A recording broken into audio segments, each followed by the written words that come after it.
जय माता दी। नमस्कार दोस्तों, स्वागत है आप सभी का हमारे YouTube चैनल लक्ष्मी शर्मा की कहानियां पर। आप सभी को जीवित पुत्रिका व्रत की ढेर सारी शुभकामनाएं। आज मैं आप सभी को जीतिया व्रत की बहुत ही सुंदर एक कथा सुनाने जा रही हूँ। ये कथा है सेठ सेठानी, तेलीन और जीवित भगवान की। कथा बहुत सुंदर है, पूरा जरूर सुनेगा। अगर अच्छी लगे तो आगे दूसरों को भी शेयर कीजिएगा। तो आइए सुनिए ये कथा। बहुत समय पहले की बात है। किसी एक गांव में एक सेठ और सेठानी रहा करते थे। सेठ और सेठानी के अलावा उस घर में और कोई नहीं रहता था। सेठानी को पेड़ पौधे बहुत अच्छे लगते थे। उनका एक बगीचा था। उसी बगीचे में सेठानी ने एक कुम्हरा का पेड़ लगाया था, एक पम्पकिन का पेड़ लगाया था, जिसे प्रत्येक दिन थोड़ा थोड़ा करके पानी डाला करते थे। इसी तरह से समय बीतने लगा। एक दिन की बात है। पड़ोस के गांव में एक तेलीन रहती थी। उसका पति बाहर कमाने गया हुआ था। तेलीन का भी घर में सिर्फ तेलीन अकेले ही रहती थी, क्योंकि तेलीन का पति तेली बाहर कमाने गया हुआ था। अब तेलीन क्या करती, प्रत्येक दिन तेल को पेर कर बेचने जाया करती थी। बेच कर आती, जो पैसा मिलता उसी से अपने खाने का व्यवस्था कर लिया करती थी। आपको मैं बता दूं कि तेलीन गर्भवती थी। एक दिन की बात है, जब तेलीन तेल को बेचकर शाम के समय में वापस अपने घर को आ रही थी, तभी उसकी नज़र सेठानी के बगीचे पर पड़ी। उसने देखा बगीचे में कितना सुंदर कोहरा का पेड़ लगा हुआ है। उस पेड़ में छोटा छोटा कोहरा भी लगा हुआ था। उसे कोहरा के पत्ते देखकर बहुत अच्छा लगा। उसके मन में आया, काश मैं कोहरा के पत्ते तोड़कर इसका साग बनाकर भात से खाती, यानी चावल से खाती। लेकिन सेठानी बहुत कंजूस थी। उस गांव के सभी लोग जानते थे और तेलीन भी अच्छे से जानती थी। अगर वह सेठानी से कोहरे के कुछ पत्ते मांगेगी तो सेठानी बिल्कुल भी नहीं देगी। सेठानी जीवित पुत्रिका का व्रत करती थी और आज नहाए खाए का दिन था। तो तेलीन ने सोचा, मैं कल सुबह में आकर इसके खेतों से कोहरे के कुछ पत्ते चुरा कर लेके चली जाऊंगी। इतना सोचकर तेलीन अपने घर को चली गई और जैसे ही सुबह हुआ 5 बजे, वैसे ही तेलीन सेठानी के बगीचे से आकर सारे पत्ते तोड़कर चली गई। अब जैसे ही सुबह हुआ, सेठानी अपने बगीचे में गई। उसने देखा उसके कोहरे के पत्ते को कोई चुरा कर लेकर चला गया है। अब सेठानी बहुत क्रोधित हुई। बेचारी निर्जला व्रत थी, उसी में क्रोधित भी हो गई। जीवित भगवान से कहने लगी, हे जीवित भगवान, अगर मेरे पेड़ के पत्ते कोई बच्चे चुरा कर गए हो, उन्हें सलामत रखना। अगर कोई पुरुष मेरे कोहरे के पत्ते को चुराए हो तो उसका पेट फूल जाए। अगर कोई महिला मेरे कोहरे के पत्ते को चुराए हो तो उसे बच्चे रूप में पतुकी मिले, ये मैं उसे श्राप देती हूँ। अब तो सेठानी जीवित पुत्रिका का व्रत की थी, उपवास थी, इसीलिए उसका श्राप तेलीन को लग गया, क्योंकि तेलीन ने ही कोहरे के पत्ते को चुराए थे और बनाकर वही खाई थी, इसलिए उसको श्राप लग गया। अब आगे होता ही ये कि तेलीन तो गर्भवती थी। समय बीतने लगा। जैसे ही 9 महीना पूरा हुआ, तेलीन ने एक बच्चा को जन्म दिया और बच्चा क्या था? पतुकी। पतुकी का मतलब मिट्टी का हांडी। अब तो तेलीन बहुत परेशान हो गई। सोचने लगी, अगर आस पड़ोस में कोई जाना कि मैं बच्चे की जगह में एक मिट्टी की हांडी को जन्म दी हूँ, लोग क्या कहेगा? यही सोचकर तेलीन उस हांडी को एक कमरे में अच्छे से बंद करके रख दिया करती थी। आपको मैं बता दूं कि जो हांडी था उसे बोलना भी आता था, अपनी माँ से बातें भी करता था। अब एक दिन की बात है कि सुबह का समय था। तेलीन खेतों में मैदान करने गई हुई थी। वह दरवाज़ा बंद करना भूल गई थी। जिस कमरे में उसने हांडी को बंद किया था, उस दरवाजे को बंद करना भूल गई थी। जैसे ही माँ खेता में चली गई मैदान करने, वैसे ही पतुकी घर से निकलकर पूरे गांव में घूमने लगा। और पतुकी गांव में कैसे घूमने लगा, वह ढुगुर ढुगुर कर, पलट पलट कर, गुरबाजी मार मार कर पूरे गांव में घूमने लगा। जब माँ मैदान करके घर में आई तो उसने देखा, ला मेरा बेटा तो है नहीं, मेरा पतुकी तो है नहीं, कहाँ गया मेरा बच्चा, कहाँ गया। माँ तो परेशान हो गई, इधर उधर आसपास देखी, बेटा कहीं मिला ही नहीं। थोड़ी देर बाद में जब पतुकी ढुगुर ढुगुर कर आया तो माँ ने पूछा, बेटा तुम कहाँ गया था।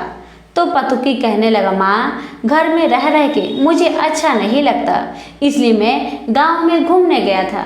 तो माँ कहने लगी, बेटा इस तरह तुम गांव में घूमने मत जाओ, तुम तो हंडी है, तू तो मिट्टी का हंडी है ना, तुम्हें कोई भी डंडे से मार के फोड़ देगा, इसलिए जाया मत करो। लेकिन बेटा जिद करने लगा, नहीं माँ नहीं, मैं रोज घूमने जाऊंगा और तुम मुझे बंद करके मत रखना। अब बेटा का जिद देखकर माँ कहने लगी, ठीक है, तुम्हें जो ठीक लगे वैसा ही करना। एक दिन की बात है, तेली जिस गांव में रहती थी उसी की कुछ दूरी पर एक गांव था। उस गांव में एक बहुत ही धनवान सेठ रहता था।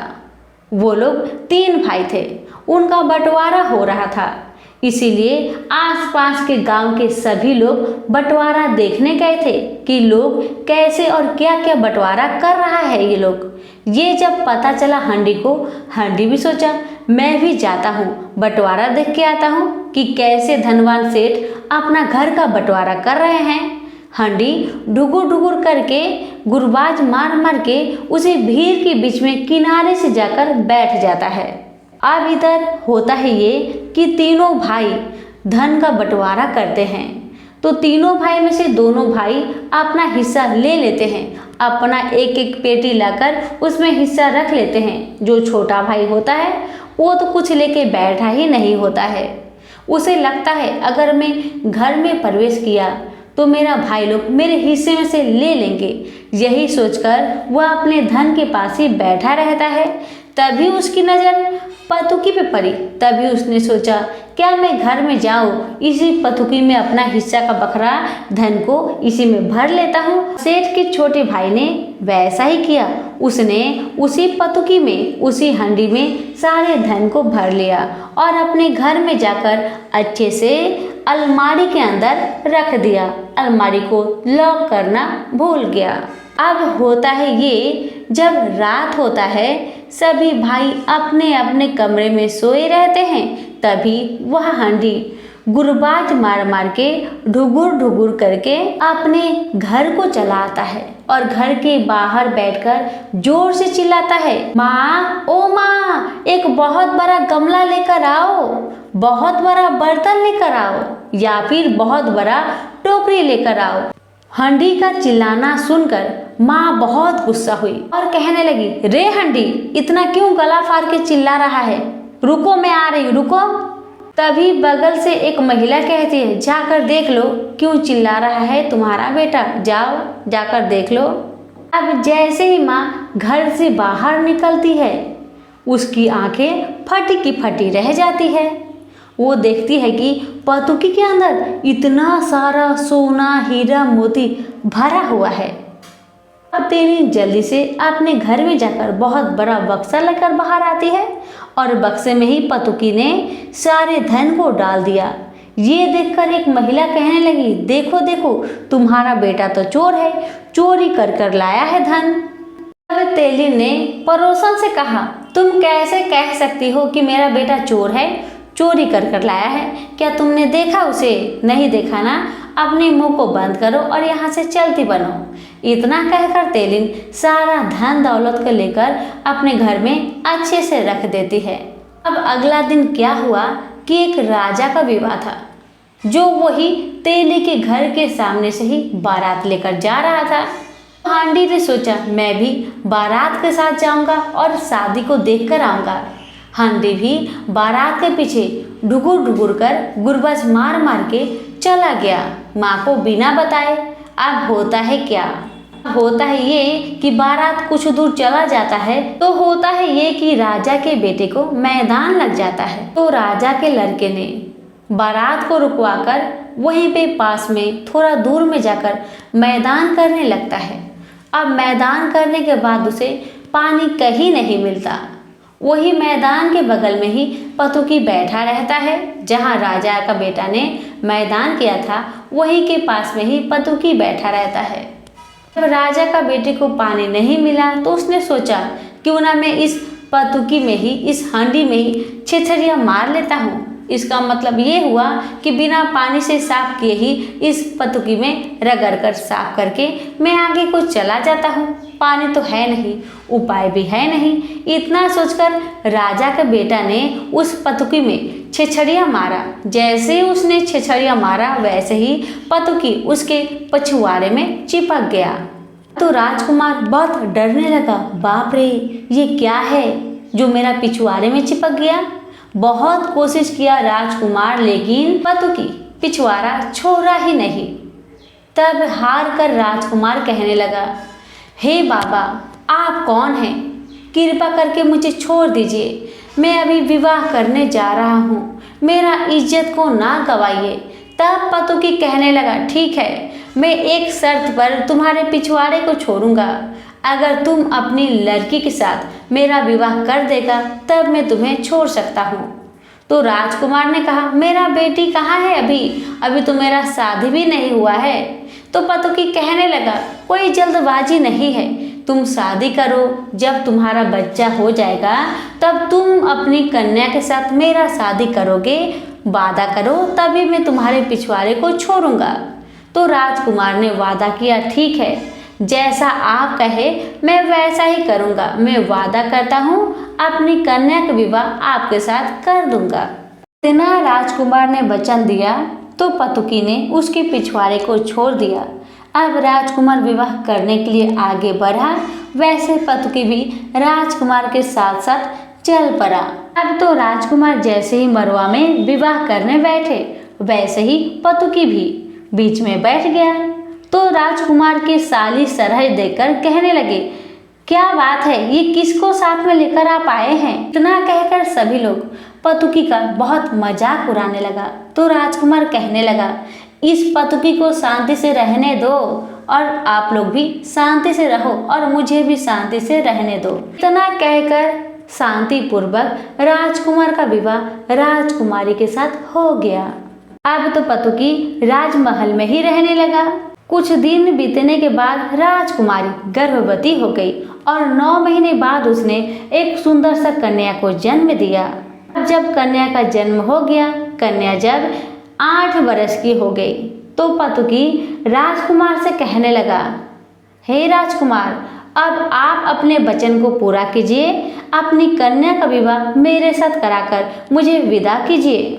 अब तो राजकुमार को ना चाहकर भी अपनी कन्या का विवाह, कन्या का नाम था गंगा, अपनी कन्या का विवाह उस पतुकी के साथ करना पड़ा। अब तो छोटी रानी बहुत दुखी हुई, बहुत रोने लगी और महाराज से कहने लगी, आपने कैसे मेरी बिटिया का शादी इस पतुकी के साथ कर दिया? आप बताइए, आपने मेरे साथ ऐसा क्यों किया? मेरे बच्चे के साथ ऐसा क्यों किया? तब राजकुमार ने अपनी सारी कहानी अपनी पत्नी को सुनाई। ये ही पतुकी था, जब मैं आपसे विवाह करने आ रहा था तो मुझे मैदान लग गया था। मैदान करने के बाद मुझे पानी नहीं मिला तो मैं इसी पतुकी में छेछरिया मार रहा था। तभी पतुकी मेरा पिछवाड़े में चिपक गया, छोड़ने का नाम ही नहीं लिया। सारा कहानी बताते हुए राजा ने अपनी पत्नी को समझाया, तुम चिंता मत करो, सब ठीक हो जाएगा। मैं अपना धन में से आधा धन मैं अपनी बिटिया को दे देता हूँ, जिससे वह जीवन भर सुखी रहेगी, उसे कभी कुछ का दुख नहीं होगा। इतना कहकर राजा ने रानी को बहुत समझाया और 2 बड़े बड़े गाड़ी में सोना, चांदी, हीरा, मोती, अन्न धन भरकर उस पतुकी के साथ अपनी कन्या का विदा कर दिया। अब जैसे ही पतुकी अपने गांव में आया और घर के बाहर से ही चिल्लाने लगा, माँ, ओ माँ, मैं तुम्हारे लिए बहू लेकर आया हूँ, जल्दी आओ माँ, जल्दी आओ। माँ घर से बाहर निकली, माँ की आंखें तो फटी की फटी रह गई, उसके आंख तो आंसू से भर गए। ये मेरा बेटा है तो हंडी, लेकिन कितना बड़ा बड़ा काम कर देता है।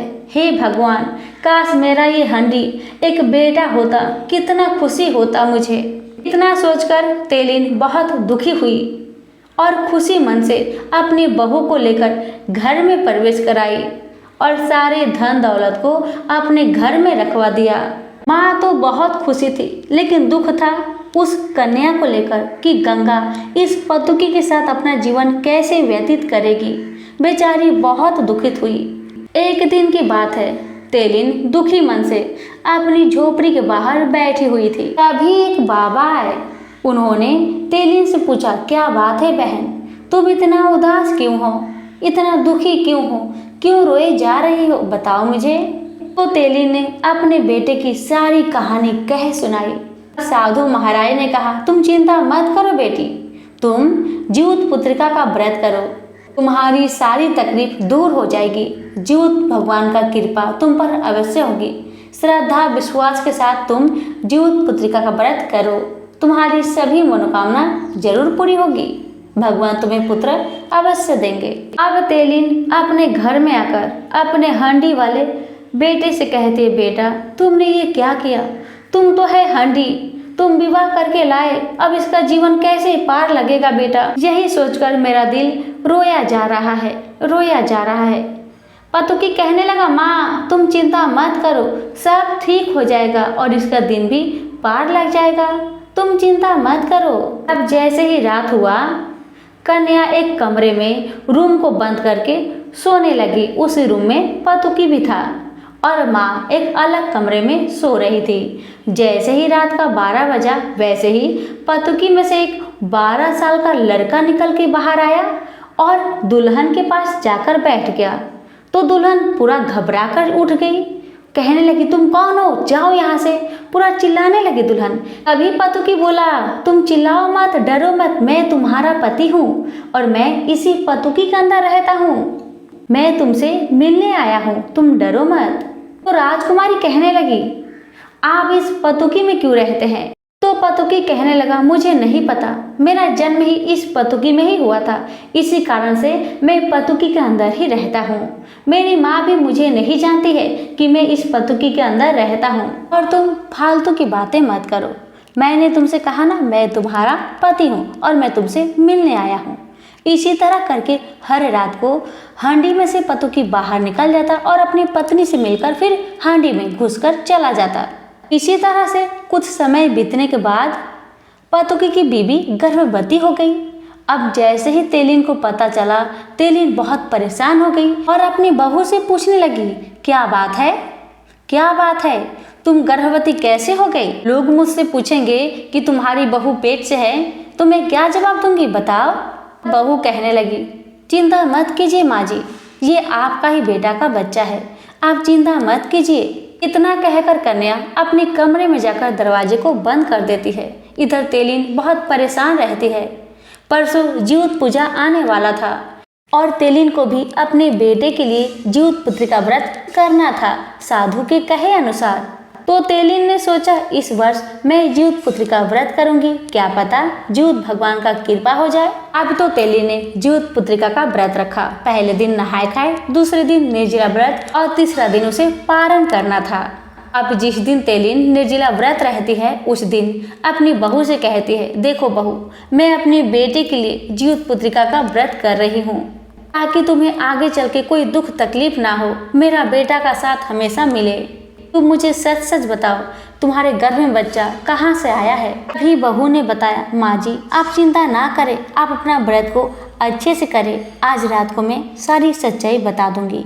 आप रात को मेरे कमरे में छुप कर बैठ जाइएगा, फिर मैं आपको आपके बेटे से मिलवाऊंगी। बहू के कहे अनुसार सासू माँ अपनी बहू के कमरे में अलमारी के पीछे छुप जाती है। अलमारी के पीछे एक बहुत बड़ा डंडा रखा हुआ होता है। जैसे ही रात का 12 बजा, वैसे ही पतुकी में से एक लड़का निकला और अपनी पत्नी के पास जाकर बैठ गया। ये देखकर माँ हैरान हो गई। माँ ने बहू से इशारा किया, बहू जल्दी आओ और इस डंडे को उठाओ और इस हंडी को फोड़ दो, जल्दी करो बहू, जल्दी करो, मैं आज व्रत हूँ, मैं हंडी को नहीं तोड़ सकती, जल्दी तोड़ो बहू।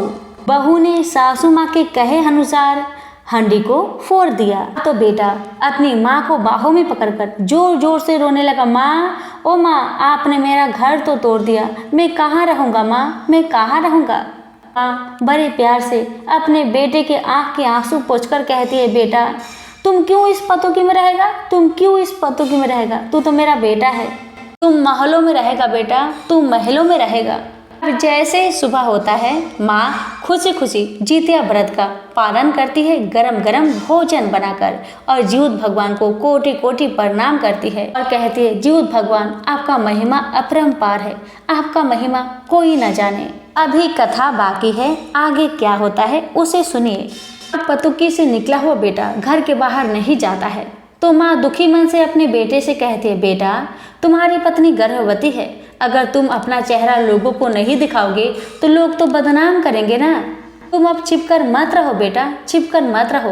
तभी माँ अपने बेटे को सूट बूट पहनाकर घर के दरवाजे पर बैठा देती है, ताकि गांव भर के लोग उसे देखें और पहचाने कि यही मेरा बेटा है। और वैसा ही हुआ। जब अगल बगल के लोगों ने देखा कि तेलिन के घर के बाहर एक बहुत सुंदर लड़का बैठा हुआ है, तभी सभी लोगों को लगा कि तेलिन के घर मेहमान आया हुआ है।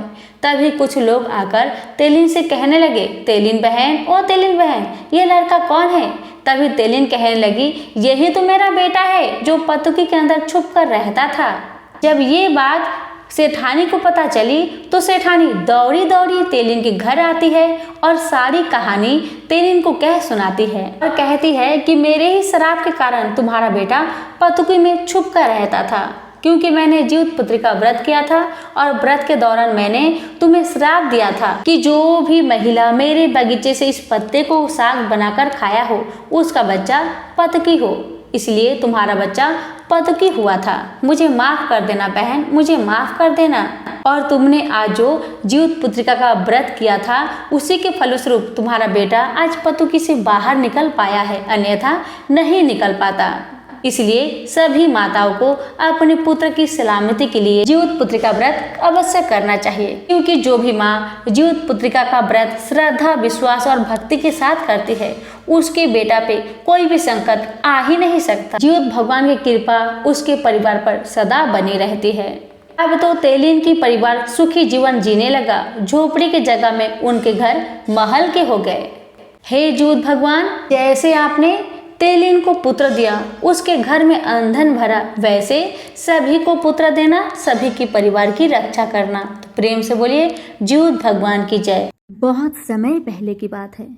एक गांव में एक पति पत्नी रहा करते थे। शादी के 7 साल बीत चुके थे।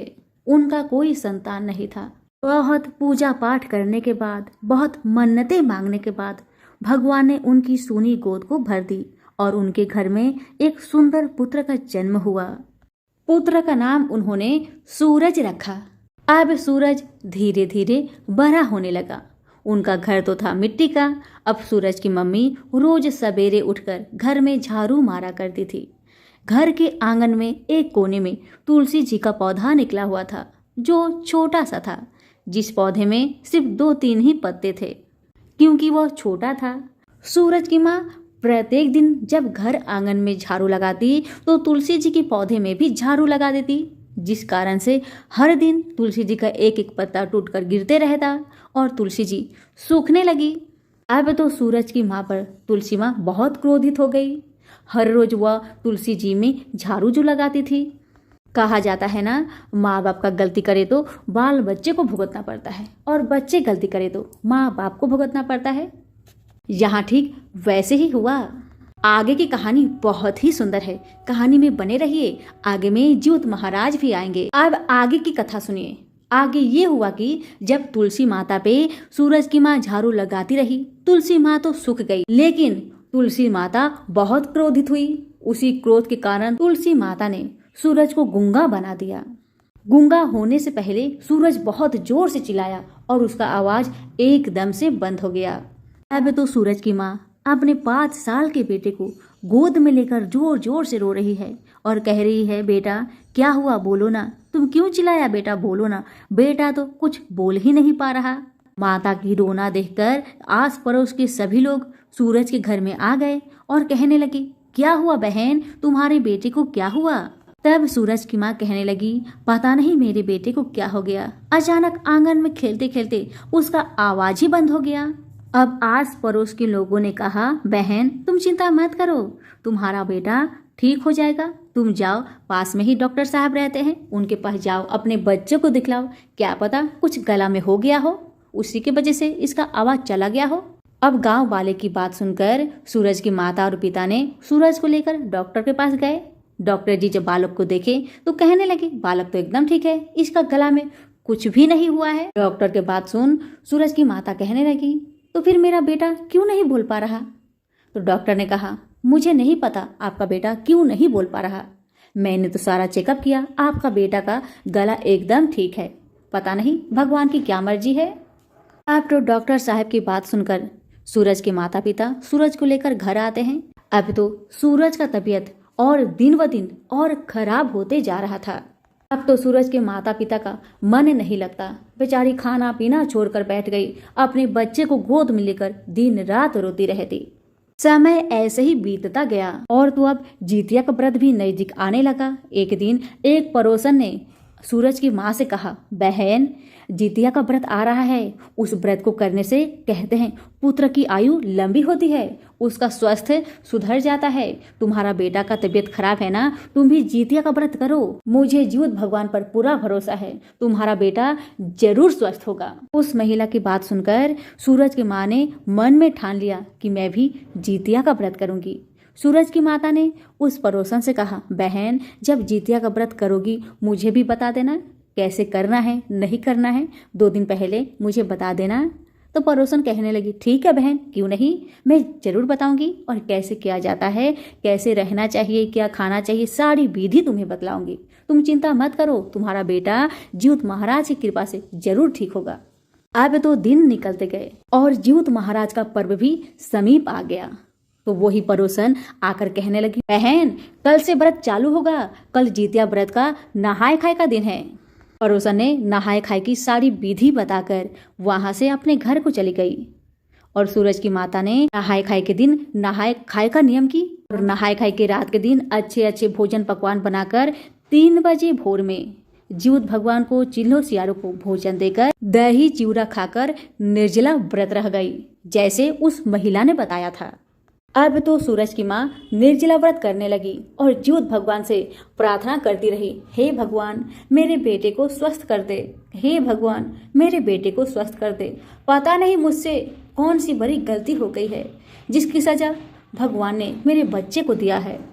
बार बार भगवान से यही प्रार्थना करती रही। जब दोपहर को 3 बजा तो सभी महिलाएं नदी में स्नान करने जाने लगी। तभी एक पड़ोसन ने आकर सूरज की माता को भी कहा, बहन चलो नदी में स्नान करने। सूरज की माता ने उन महिलाओं के साथ चली गई नदी में स्नान करने और नदी में स्नान करने के बाद सभी माताएं बैठकर जीवित महाराज का पूजन किया और कथा सुना और घर आने के बाद जितिया का धागा अपने बेटे के गले में पहनाकर अपने गले में सभी माताओं ने पहन लिया और ठीक वैसे ही सूरज की माता ने भी किया। सूरज की माता जीवित महाराज से रात भर प्रार्थना करती रही। प्रार्थना करते करते सूरज की माता की आंखें लग गई। उसी सपने में जीवित महाराज दर्शन दिए और कहने लगे, बेटी तुमने बहुत बड़ी गलती की है, आज तुम्हारी सजा तुम्हारे बेटे को भुगतना पड़ रहा है। तुमसे तुलसी माता बहुत क्रोधित है।